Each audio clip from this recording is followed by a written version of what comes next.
Pennet program clear tu zong te lalpai swa ngin chibe ule hei tunchumata na pennet Christmas special program chu atop zan kan lo thleng tareng maya alung len thak don hle maya tin lo clear tu mi puite ka shen mi puite Christmas lim omle nom tak in man kha kan du sak tak meu ni ti kha kan soile ani chuan tunchuma kan hun man dan tura chuan pathian thu cha min shil turin Reverend R Lai Chingpuya General Sunday School Director ani anga tim pathian fakhla kan ngai thale anga pathian fakhla min sak turin unaute R lerem kimi laldin pari chaltlang biale unaw pa lal than ki ma changte molpui bialte hanni don ani amasa in zaina chuan zandanga ka tumdanga kan ti lo angdewin pathian thu cha ngai thakna kan nei masave thunganga chuan pathian thu cha min soi sak turin Reverend R Lai Chingpuya General Sunday School Director lalpai swam ngin kalau swame Alei ring tu te khovel hun mora kan dinga hun khir tak takin min tlak buak mek lain kum sang ni samni pakhat Christmas hun ro pui tak mai ring tu te ta na kan hun poimo le kan hun pui ber mai kan lo thleng le ta avalom te lul em lalpa chu fakinum ro se chuan hei tu hun a hian thu Christmas thu cha karan sei du chu luka bung khat chang somli paruk atanga chang somli pariat thu he karan sei du chu ani a te chuan Bible pathian thu kan lo chiar hal mai anga a thaw me tin marin kanun hian lalpa a choi moye ka tharau po mi chandam tu pathian chunga alom ta ma aboi nu nam tom zia a mu a khonga ya ngairo tu na china thang thar zong in ni lo mi ti don ani ti thleng hini sela a helai kan lak chua du le vena ka sei tum tak chu mari tong kam ngairo tu na china thang thar zong in ni lo mi ti don ani ti hi ani te chuan Christmas hun alo thlenga eta hianin mini lo tak chi thum kan hu a chumi te chanchin atang chuanin ke ni hian ni lo na mal som na kan hu ve thei don in ti hi wen ni zanina karon seitum chu ani e chuan marin ngairo tu na china thang thar zong ni lo mi ti don ani ati he ati de tak zetin ka ria e chuan thang thar zong in ni lo kan ti lele van lalber lali su Krista meu lo pai tu lo mi khwal tu ani chuwang chuanin mari hi mini lo ani tak me ani ten chu mai ni lovin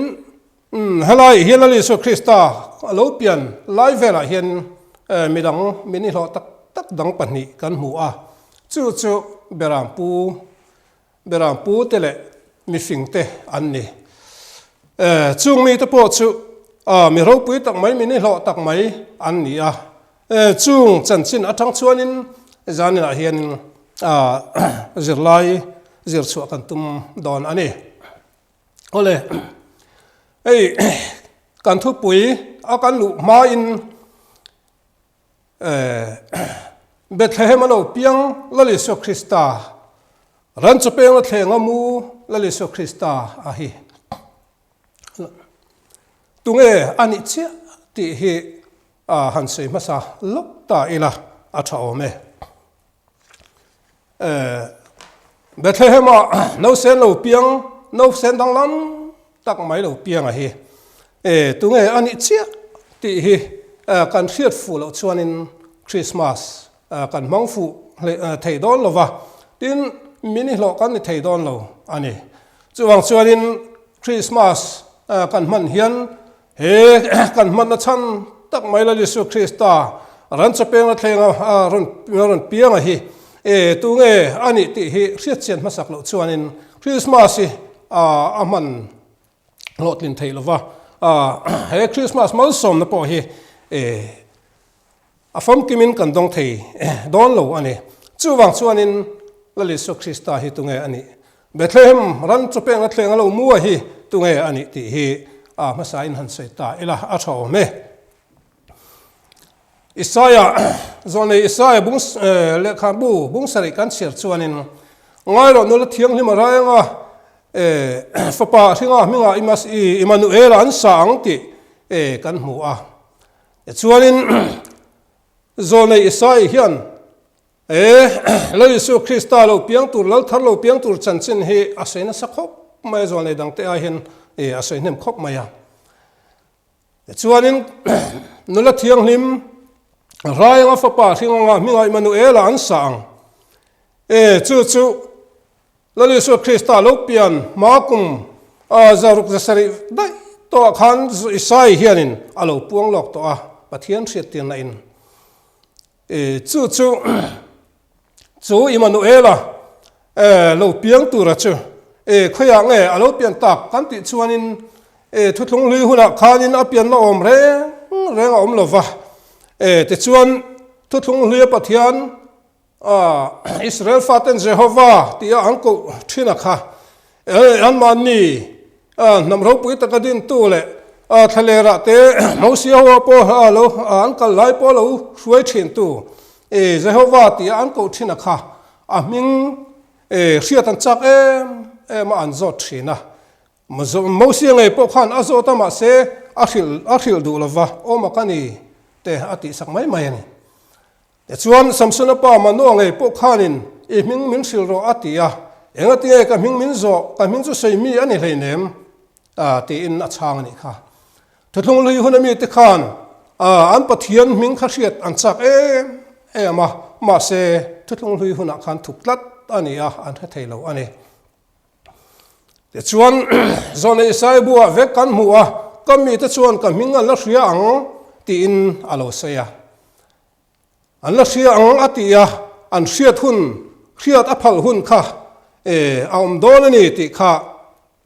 zone in alo sei lo ka ti chuan hun alo kal kum tam tak nuwa chuan pathian chatuan ram ruat na alo lang ta a Bethlehem no sen alo pianga no sen danglam tak mai apian tirata chatuan pa rem na lo pathian chaka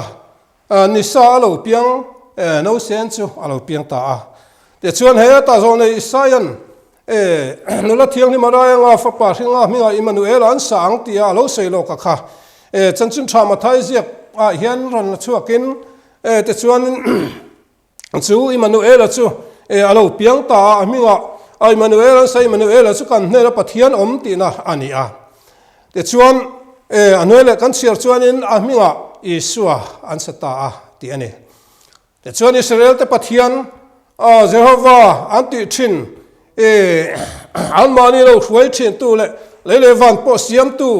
le van la chung tin o thilom tin reng siam tu pathian kha mi hringa lo changin te chuan chu kan hne pathian om chu mi hringa lo changin minga Isua an lo sata ani kan mi zo len khom zai chatak tak pathian or pathian hriat thi la chatak tak kan nei zinga le alo piang van lal berachu ti te ama chu mi hring le pathian ani lal le chandam tu ni form ti te la chatak tak kan nei adik le mai heng la phua tu hianin pathian lali Yesu Krista ni na le adin mun he akha chiang tak me wa tharawin a hriat tir nge ni in alang ani ti chuan le lo piang chu van lal ber ani zia chu le van siam tu khan lo piang in pathian chu kan hne na lo omin minga chuan Isua sak alo ni ta chuwang chuanin Bethlehem ranin tloma lo piang kha lali Yesu Krista kha lele van siam tu pathian ro pui tak mai chu ani ti kha he hun ro pui tak mai lo thlenga hianin puan chuin aron om ta ni chu avaro pui te lul em chuwang chuanin lele van siam tu khovel la chu thilom tin reng siam hring te pomin siam tu chu alo piang chuak ta ti chuan ami ngai su sak ani pathian ming chu manami ten hriatan chak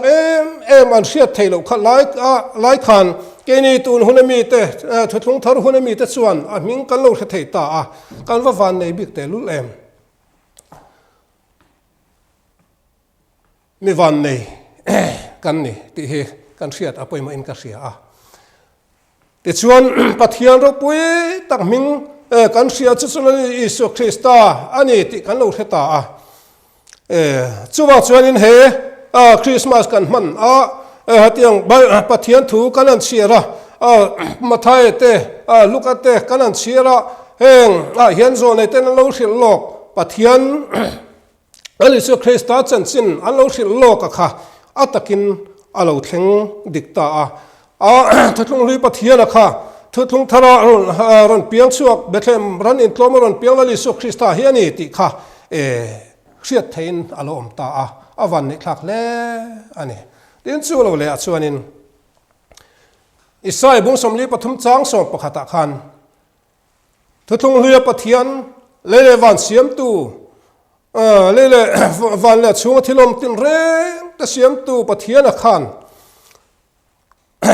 ke ma lo chu chandam tu reng an om lo atiani chu ke ma lo chu chandam tu reng an om lo atia te chuan huna local zela ato pa chuan chandam tu chu mu thein hriat thein alo om ta te chuan zo nei ka manga alo seilo ka kha lukazia bung nei kan chiar chuanin alo thleng dikta vantir ko bera putenena vantir ko aronin lara te chuan zana an bera man venga pula an ria chila chuti lai tak chuanin vantir ko aronin lara vantir ko chuan an hnena lausu ulang ngai ro mitin ta tur chan chin tha lomom em karon thlen chewani voila hian in tan davida khuwa chandam tu apiang ta atiani chu lal Krista chu anti zui le ngala chandam tu apiang ta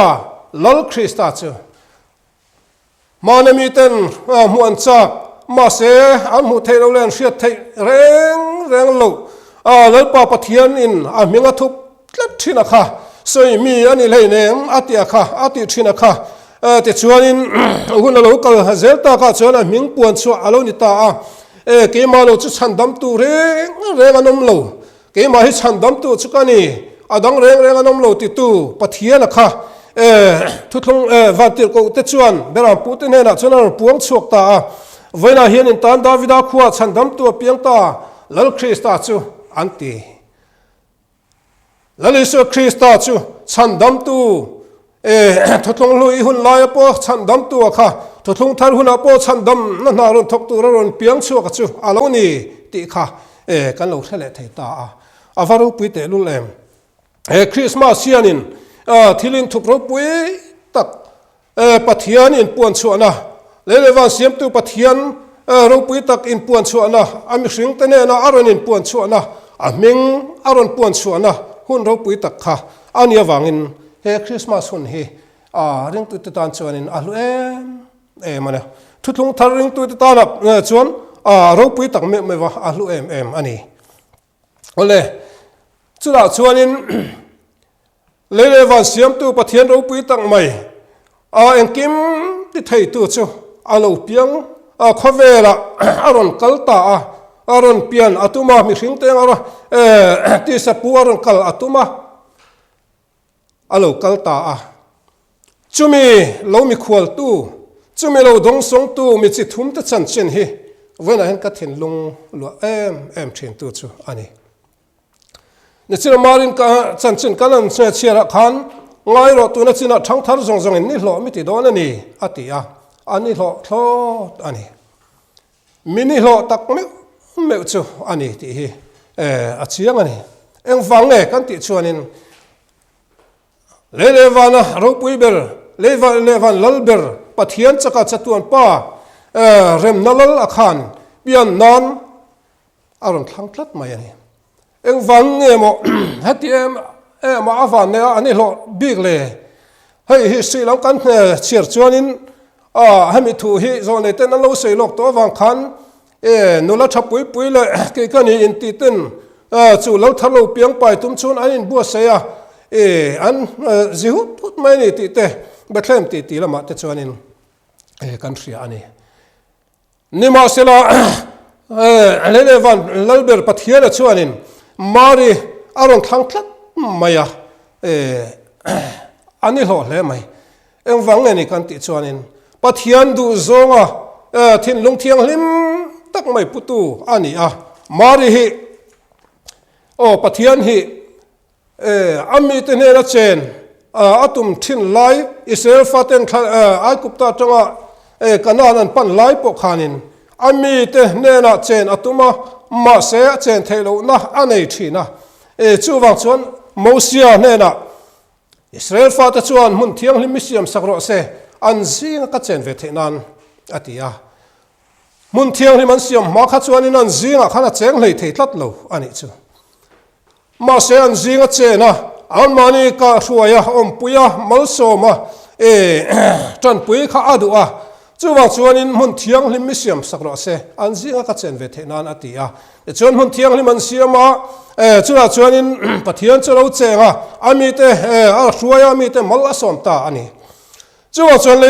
kan pathian ali so Krista hi mun thiang hlima lo chuan aum pe lo ani mun thiang hlima lo chuan in aum ngai lova ama hi mi thiang hlim suan tel reng lo mi thiang hlima ani awangin mun thiang hlim lowa chuan in aum thei lova chuwang chuan in mi tam takin lo be se ma se mari min ngai tlom le thin lung thiang hlim tak mai pathian du zong thin lung thiang hlim tak mai putu kha aron thlang ta ani lo tak meu ani ten athin lung thiang lim na mai po ani lo thuoi na nun nei tu ani ati hun laya zula te dan te chu kan threnga pasal hual nei laya ni ti chuanin a pasal hual nei lo fa alo pai ni chuanin lunga den hlum thei ani chu threng chung in van tir kovin ngai roi rang fa pai thinga aron ti lai khanin mari chuanin I thuang zelin ka chunga thleng ro se ala ti theya thi po huamin pathian thu kha azom ngam ma chutiangang mi chutiangang thuoina nun nei mi chutiangang thinlung thiang lim mi ne na chon lalpa pathian hi a cheng thin ani wana hianin ke ni po hian lalpa puina lalpa min puiro tharau min chen chil ro kan te kan dil fo me kan dil sa em kan tong trai thua ta hianin kan dil tam pol tak ani ome malmin som ro minom puiro tharau min chen chil ro kan tia apoi mo khop mai ma se aliso Krista kan ne na achena tharau thiang lima minom pui kan duani si chuanin ke mania hian mun thiang lim kan siam ve angaya chumi mun thiang lim siam sak ani lo chuan lalpa hi aponga takin alo cheng thei ngot lo mi thiang lim ani tin athu zom thei mi athu pek anga piang pom mi chutiang mi thin lung putu tenena chuan lalpa hi ai lar thina lalpa hi acheng thina ni ti hi kan thiat apoi mo le mai chutiang mi chu mari hi ania wangin lalpa pathian hian pian nan aron thanga mal som naro pui tak mai alo dong ta ani hi avani lo te lulem thang thar zong zong ni lo mi ti don ni ati dik te me mai vania he ke ni po he Christmas kan ma mini lo kan ni ve the na tura ta na kain bo sei na hian nga kum dangangin zai khom te khatiang khate te vut theilo mai la he hun ro pui tang mai hianin pathian mal som na kan don ve the na tura ta na chuanin thin lung thiang lim puwa lalisu Krista min du dan nung tura in bo sei chu tiang hun kan man chuan vania he ke ni po min ni lo kan ni ve anga để chuanin heng Christmas mal som na te hi kan hne na alu thleng ve don ani ti hi kan hriat apoima in ka hria tena pani na chuanin mini lo pani na chuanin beram pu te kha lo thar lo piang wa mu masaber tu le apian tur thu sil masak berte anni anni lo le mai ro pui tang me ani beram pu te chu mi pa ngai noilam zana ma ni lua po riak theilo wa phula thasi khowot lai po phula an beram te ria chila chu tianga khosa thin chu an ni mi ringa ya chuanin mi tlo tak an ni ma se enga tinge ni chu tianga mi noi nung anga ngai le mi tlon tak mai mani lumpo lua zolova da phula daya beram ria chila khatianga mai tene na khan van tir ko arin lar tak mai lele van lal ber lali so Krista pian tur thu aron sil tak mai le achan le wang hi pathian ril ru hello mai la an mani nung changa tang hian zir tu ro pui tak mai kan nei hian ka hretla thin ani beram pu te chu ne na chuanin van tir ko alo lang phut maya vela hian in tan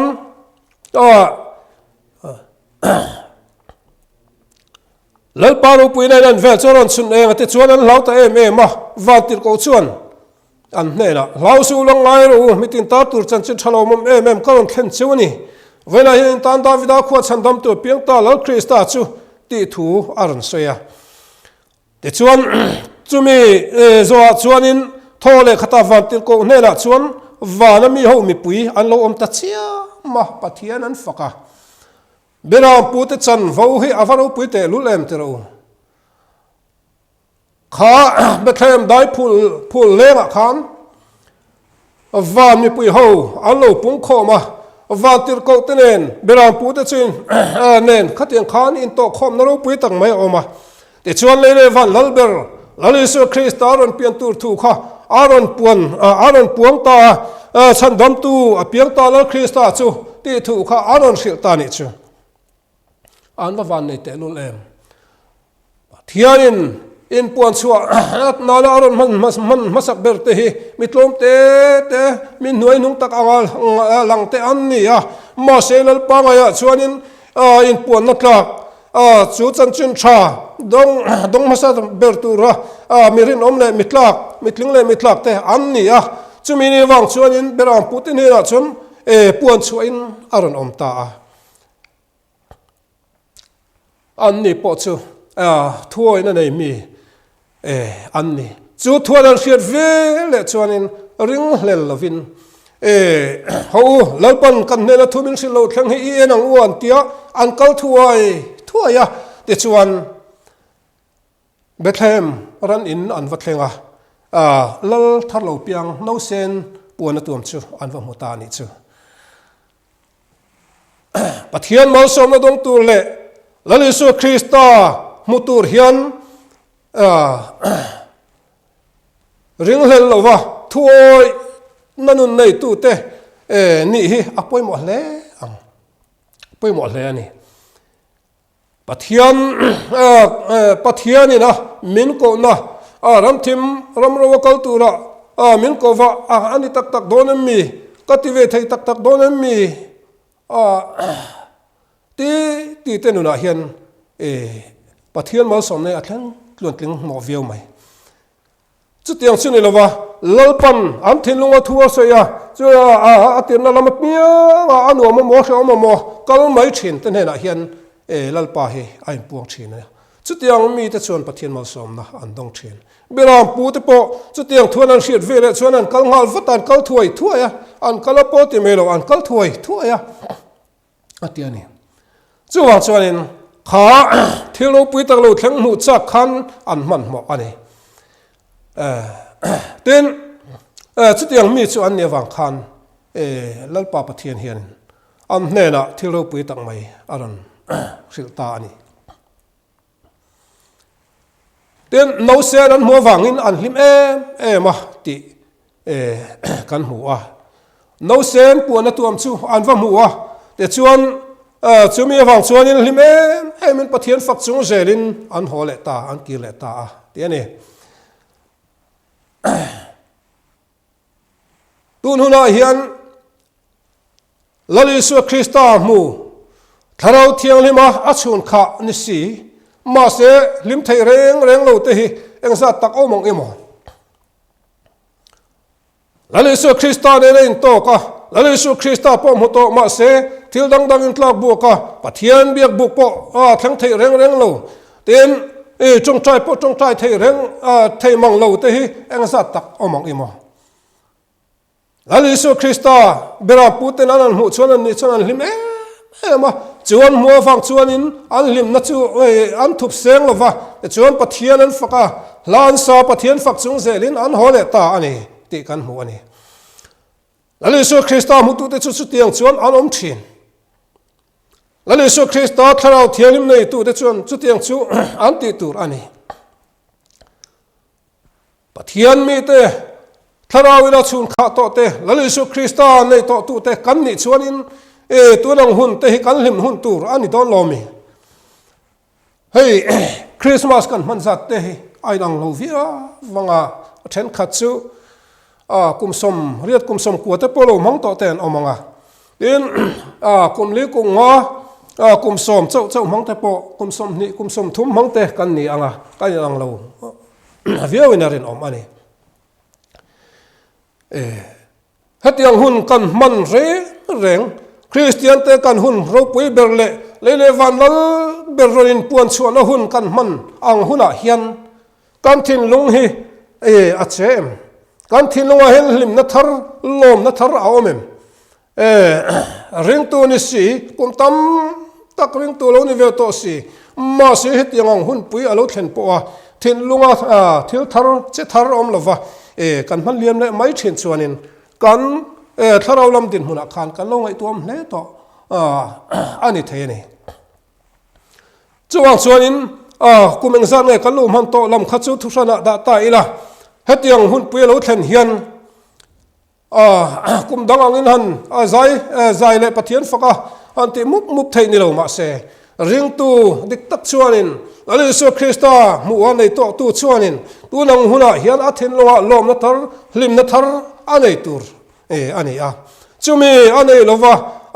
che thar le angamo thinlung khoi thar na angamo anei lo ani chuanin tong trai tam in en fia angai ve le to angti a riat thei ani chuanin lalisu Krista mu tu kan ni chuan beram pu te ang hian pathian faka zaya lim taka om mai tur kan ni lalisu Krista mu to tu te chon chu tiang chu kan din hun tur ani amaro chu mi hringa tak sa hrisel lo na te eng amo van duai le te lo thleng theia chunga wanga chu tiang hun lai pol hlim reng tur ti na lampang chu ani lova eng poni se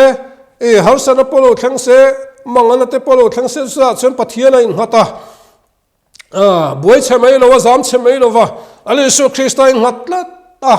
chungrila pathian po na neya te chuan chu tiang harsa na te tur chuaka limna le lom na ne na chu tiang hun mang tur chu ring tu te kan ni chu wang chuanin patun hun Christmas hun ro pui tak mai kan man me ka hian ho ihlimang u khai hasiam tuin ihlimang ilomang van lal fa I fakang atiang hianin tun hula hianin ho ihlimang u khai ilomang u izayang u khai au ho zai kher katilo kan thin lunga hian pathian fakla pathian fakna hla isang u khai te chuan chu chuanin danglam na malsom na miron thenanga malsom ro pui tang nen he hun hi kan mang thei don ani ten bera pute bukhan an ki an chunzom zel an chunzom le talokila an ni chuanin bera pute chuanin kha malsom na mutur khanin an bera ven lai an kal san ngama chung niale ram sakolten an lo se ang ti pongai to lovin an kal sana ti chuanin lani Krista an vamu ani kha chumi chu vaina hian ring tu ten kanzir apoi mo le mai lalisu Krista mal som donga pathian nela hlimna tak tak chang thei tur le lalisu Krista thin lung taka vapo thei tur hi chuanin kalsan nun kan nei te po hi angai ve kalsan ngam kan nei te po hi angaya in khom pe silo tung trai po pe silo bible po sir pe silo tara chuanin chutiang hlimna tak tak nun chu avapo ahal safia wang chu wang chuanin kan thil en chak le kan thil ti du ngoi te po kalsana lalpa faktura lalpa choi moi tura pathian mal som dong tura kanin bua sai kha angaya chutianga kan ti chuanin bera pu te ang khanin mal som kan dong nge ti he kan sia ta poi ma in ka sia le tom na bera chuanin khochak mi fingte mini lo pathum na chuan khochak mi fingte hi an ni lo khop mai mi fing an ni arsiram chanchin zirmi an ni anzira an arsi chanchin zirna lama arsi dang lam tak mai an mu chu arsi chu anan en khan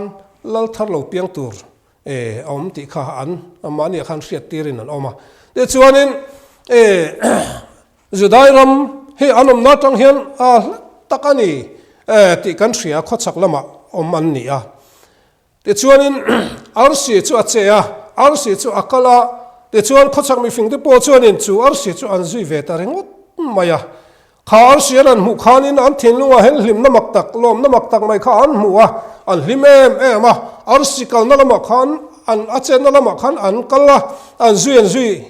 ta rengot maya to pa chuan judai rama a hruai thlenga chuanin lo thar lo pian na hmuna chuanin a hruai thleng ta ni chu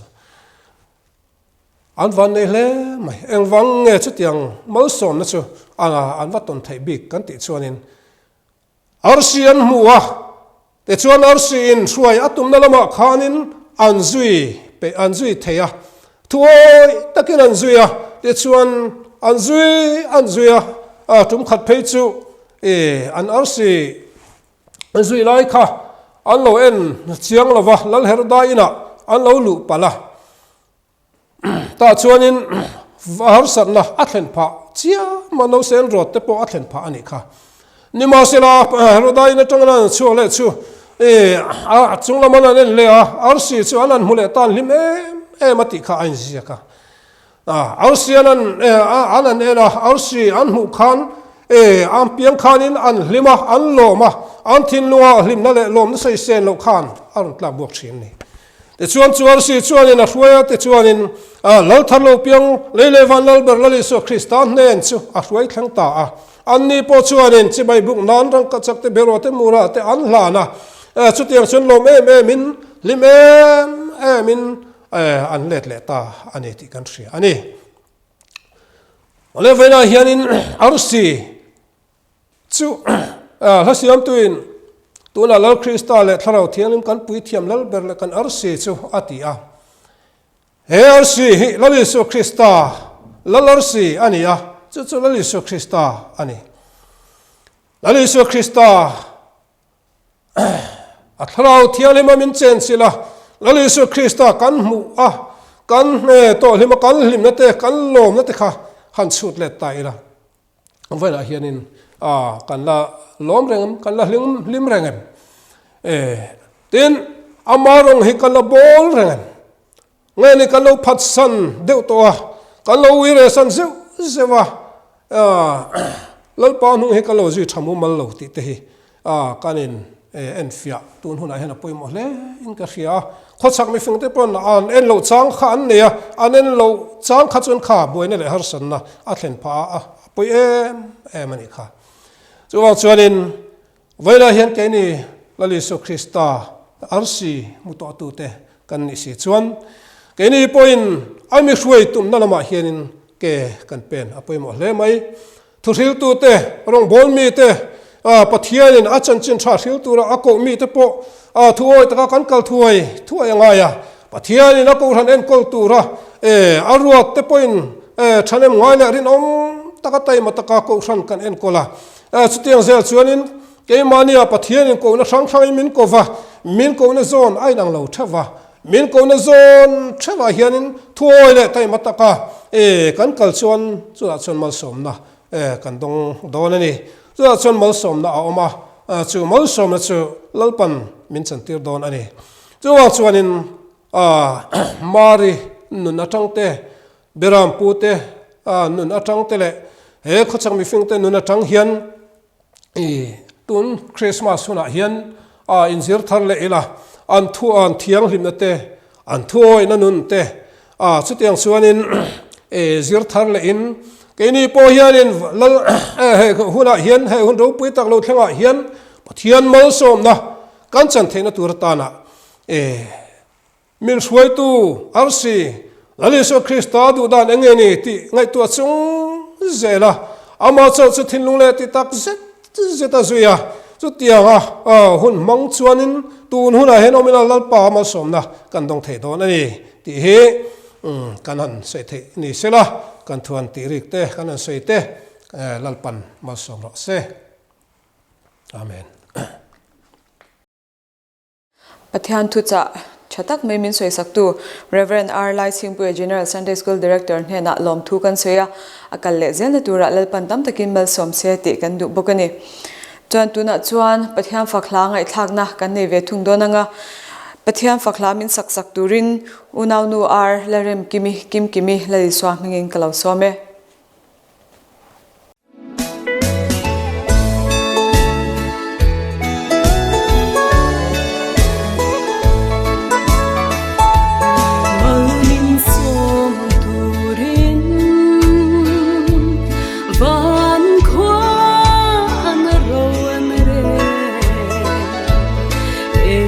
Den kung khar an hong le ta ludru sai on khwa var ta rom ru min kan tu beram no gal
Hallelujah.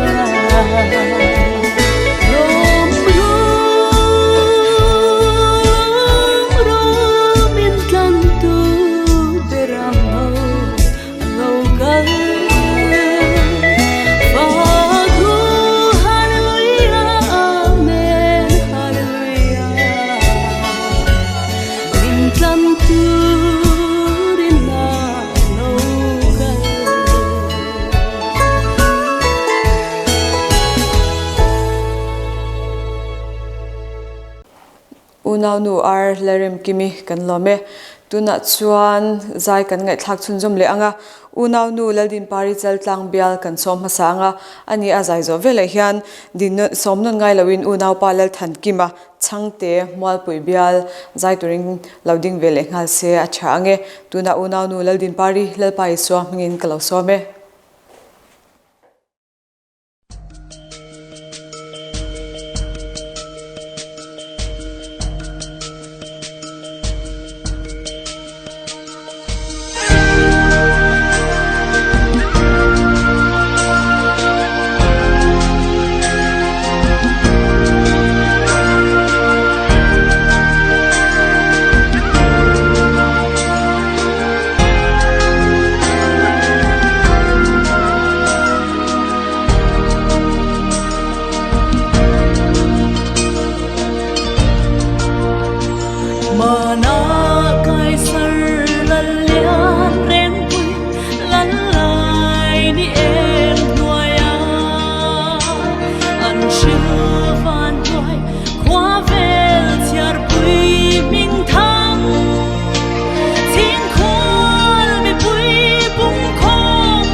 i chun le zua kara sen lai na vangi tra na mun tua kama ngai anna e Bethlehem tang pui lai ni ta e len ko la khum ria e bong in toma kalal riang vai tak so atsun riang ma rin at so e o kalal nun ne nang men shuai zela i chun le zua kara sen lai na vangi tra na mun tua kanga Bethlehem arsia engle ta eden khan kong khar chung ron chun e harin khoru eden khwa varta kan tum ram chu ipan zelang o kalal nun ne nangin nin shuai zela i chun le zua kara sen lai na vangi tra na mun tua kangai ava moi em lal na ram thing chu kan tan Bethlehem tang lo vulta mana pile putenan mu patlo saron partlan in kan lenge o kalal nun ne nangin nin shuai zela i chun le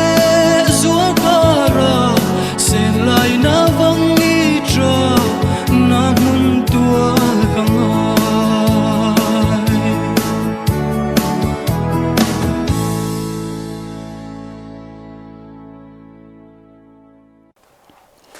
ole khati zong kha zanina kan hun man thei te chu ania tin zanin hi kan choita kang khan kum in kum sang ni som ni pakhata Christmas special program atana kan zan to ber lo ni ta a alung len thak don le meya tin thu soi ngai thak a changte pathiam fakhla kan ngai thak a changte in clear to ten log na in lo chhar ngai kan be se kan du sak bok che uni e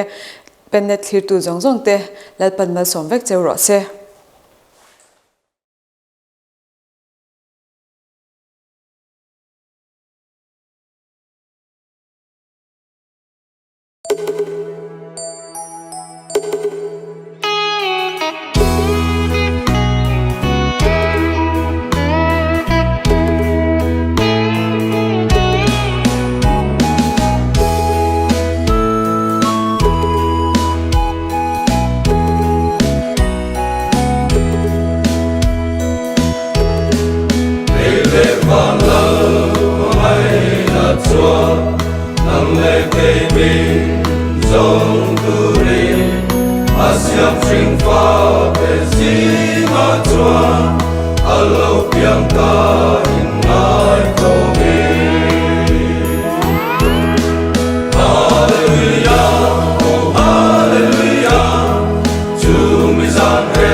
Oh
khua về la